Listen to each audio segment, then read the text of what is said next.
বলা হচ্ছে এই রাত্রে প্রাজ্ঞপূর্ণ গুরুত্বপূর্ণ বিষয়ের সিদ্ধান্ত স্থির করা হয়। এর ব্যাখ্যা কি?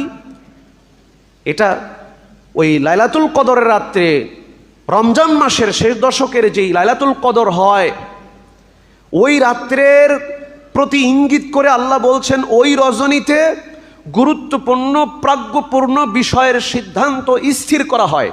কি সিদ্ধান্ত স্থির করা হয়? এই আয়াতের তাফসির করতে গিয়ে আব্দুল্লাহ ইবনে আব্বাস রাদিয়াল্লাহু তাআলা আনহু বলেন যে প্রত্যেক বান্দার তাকদীর ভাগ্যকে নির্ধারণ করা আছে, কিন্তু আগামী এক বছর লাইলাতুল কদরের রজনীতে আল্লাহ তাআলা এটা প্রত্যেক স্ব দায়িত্বশীল ফেরেশতার হাতে আগামী এক বছরের দায়িত্ব অর্পণ করেন।